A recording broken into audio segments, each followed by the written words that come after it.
شروع اللہ کے خوبصورت نام سے جس نے ہمارے دلوں کو اپنے ایمان کے نور سے منور کیا۔ السلام علیکم میرے پیارے مسلمان بہن بھائیوں، امید کرتا ہوں رضا الہی سے آپ سب خیریت سے ہوں گے۔ آج میں آپ لوگوں کو حضرت ابراہیم علیہ السلام کا ایک ایسا واقعہ سنانے جا رہا ہوں جس میں ہمیں صاف مثال ملتی ہے کہ ہم اپنے خالق حقیقی سے رشتہ رکھیں یا نہ رکھیں،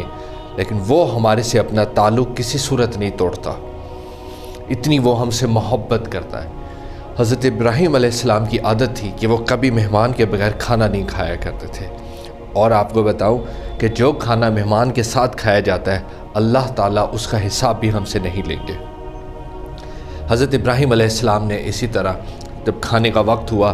تو وہ اپنی زوجہ کو کھانے کا لگانے کے لیے کہہ کے باہر گئے اور مہمان کی تلاش میں، تو ایک بزرگ ان کو ملے اور ان کو اپنے ساتھ دسترخوان پہ لے آئے، اور جب دونوں دسترخوان پہ بیٹھے حضرت ابراہیم علیہ السلام اور وہ مہمان، تو آپ نے فرمایا کہ چلو شروع کرو اللہ کے نام سے۔ تو اس بندے نے انکار کر دیا اور اس نے کہا کہ میں تو بتوں کا ماننے والا ہوں، میں تو اللہ کے نام سے کھانا نہیں شروع کر سکتا۔ تو حضرت ابراہیم علیہ السلام نے فرمایا کہ میں تو تمہیں اللہ ہی کے لیے یہاں پہ کھلا رہا ہوں، تو اگر تم اس کے نام سے نہیں کھاؤ گے تو پھر تو بات نہیں بن سکے گی، تو تمہیں اللہ کے نام سے ہی کھانا شروع کرنا ہوگا۔ تو اس بزرگ نے حضرت ابراہیم علیہ السلام سے کہا کہ مجھے ساری عمر ہو گئی اپنے بتوں کو پوجتے ہوئے، صرف ایک وقت کے دو چند نوالوں کے لیے میں اپنے بتوں سے بے وفائی نہیں کر سکتا۔ اور وہ ناراض ہو کے کھانا چھوڑ کے وہ بزرگ حضرت ابراہیم علیہ السلام کے گھر سے چلا گیا۔ جیسی وہ اس نے قدم گھر سے باہر رکھے، ساتھ ہی حضرت جبرائیل امین حاضر ہو گئے اور انہوں نے اللہ کا پیغام ابراہیم علیہ السلام تک پہنچایا کہ اللہ فرماتے ہیں کہ ابراہیم تم نے ہمارے ایک بندے کو ناراض کر دیا۔ تو ابراہیم علیہ السلام نے کہا کہ وہ اللہ میاں کا نام لے کے نہیں کھا رہا تھا۔ تو اللہ نے پیغام بھیجا کہ ابراہیم جس کو ہم ساری عمر ہم کھلا رہے ہیں، حالانکہ وہ ہماری نہ پوچھتا ہے نہ ہمیں مانتا ہے، ہم اس کو اتنا سال ہم نے اس کو کھانا کھلایا 80 سال تک، اور تم ایک وقت کا کھانا اس کو نہ کھلا پائے۔ حضرت ابراہیم نے جیسے سنا تو وہ ایک دم بھاگے، گھر سے نکلے اور اس بزرگ کی تلاش میں گئے، تو دیکھا تو وہ بزرگ وہ پہاڑی کی طرف جا رہا تھا، تو پیچھے سے آواز دے کے روکا اور کہا کہ بزرگوں آپ آئیں، کھانا ٹھنڈا ہو رہا ہے، کھانا کھائیں۔ تو بزرگ دیکھ کے بڑا حیران ہوا کہ انہوں نے اس بزرگ نے کہا کہ آپ کے لہجے میں اتنی ٹھنڈک کیسے آ گئی؟ تو حضرت ابراہیم نے کہا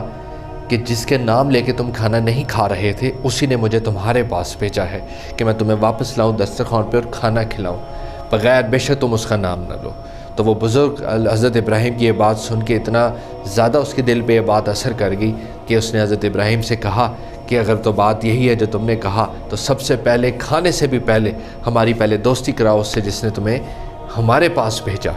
تو اس نے کلمہ پڑھ لیا۔ تو آپ دیکھیں اللہ تعالیٰ کو کتنا محبت ہے ہمارے سے بطور مخلوق، کتنی محبت کرتا ہے اللہ ہم سے۔ ہم اس کی مانیں یا نہ مانیں، ہم اس کے راستے پہ چلیں یا نہ چلیں، ہم اس کی سنیں یا نہ سنیں، ہم اس کے حامی ہوں یا نہ ہوں،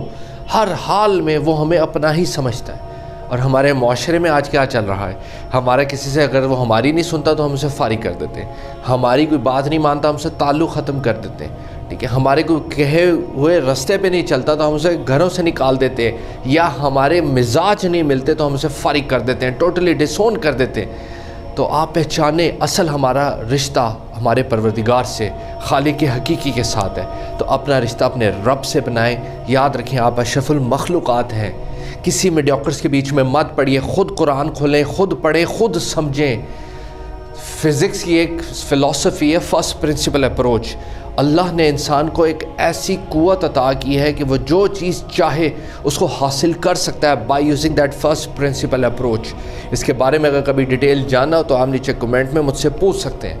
تو اپنے رشتہ اپنے پروردگار سے بنائے، وہ ہماری شہ رگ سے بھی قریب ہے، اس کا فرمان ہے، تو پہچانے جب وہ یہاں پر ہے آپ کی شہ رگ سے بھی قریب ہے تو اپنا رشتہ اس سے بنائے، اپنا تعلق اس سے بنائے، وہی اصل محبت ہے، وہی اصل حقیقت ہے، وہی اصل رشتہ ہے۔ اللہ آپ سب سے راضی ہے میرے مسلمان بہن بھائیوں، اپنا بہت خیال رکھیں، رضا الہی سے۔ اللہ حافظ۔